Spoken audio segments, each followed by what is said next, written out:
Bonjour. Apprendre une nouvelle langue peut être difficile et prendre beaucoup de temps. Faites beaucoup d'exercices, faites beaucoup d'efforts, passez beaucoup de temps et au final vous resterez frustré parce que les gens ne vous comprennent pas et vous n'arrivez pas non plus à bien comprendre les gens. Quand vous écoutez la radio, quand vous regardez un film ou une vidéo ou quand vous parlez avec des gens, vous n'arrivez pas à bien comprendre. Vous comprenez des fois un petit peu mais pas tout. Et quand vous vous exprimez, c'est assez difficile aussi. Parce qu'il y a deux principales difficultés avec le français. Et je vais vous expliquer maintenant, dans cette courte vidéo, quels sont les deux points que vous devez améliorer principalement pour atteindre rapidement une autonomie quand vous allez parler avec des gens ou quand vous allez écouter des conversations en français. Alors, la première compétence à atteindre, et c'est ce que je propose dans mes premiers cours, dans mes premières leçons, c'est une évaluation de votre prononciation. Et c'est très important parce que les sons en français sont assez différents de l'anglais ou de l'espagnol. Par exemple, les voyelles, le E, c'est assez difficile à prononcer pour les gens au départ, pour les élèves. Le U, assez difficile.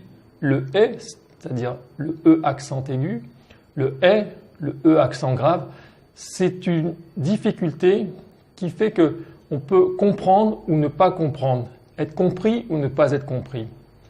Il y a également les combinaisons de voyelles et de consonnes qui sont assez difficiles et qui sont assez subtiles.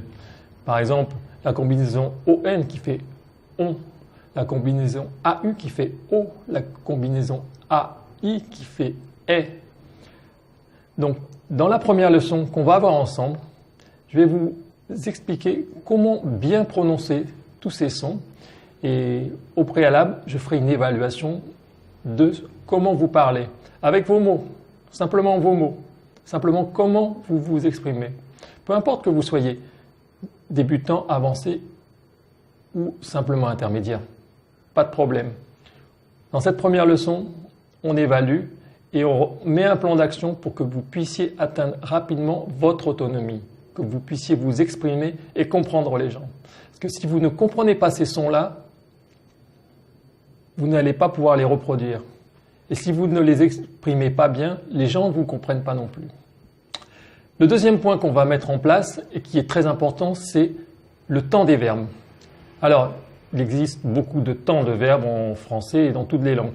Je vais vous expliquer qu'avec simplement 3 temps, vous allez pouvoir vous débrouiller dans 95% des situations. Et ces 3 temps sont le présent, le passé composé et le futur progressif. Alors, je vous donne quelques exemples. Le présent, tout simplement, c'est « je suis professeur »,« je suis élève »,« je veux faire », etc. C'est-à-dire la situation présente ou permanente. Le deuxième temps, c'est le passé composé, pour exprimer les actions qui sont passées. Mais ça peut être aussi bien des actions passées il y a 5 minutes, 1 heure ou 1 semaine. Par exemple, j'ai été à l'école. Je suis allé au travail, etc. Et le troisième temps, pour exprimer les actions qui vont se passer ou qui sont en train de se passer, ça va être l'utilisation du futur progressif. Par exemple, vous allez simplement utiliser la construction « je vais faire mes devoirs »,« je vais apprendre »,« je vais aller », etc. Donc, ces 3 combinaisons de temps vont pouvoir vous aider à être autonome dans 95% des situations. Et c'est le français que tous les gens en France utilisent. Bien sûr, si vous voulez passer ensuite d'un niveau intermédiaire à un niveau avancé, je vous apprendrai les autres temps qui sont aussi utiles, comme le conditionnel, l'impératif, etc.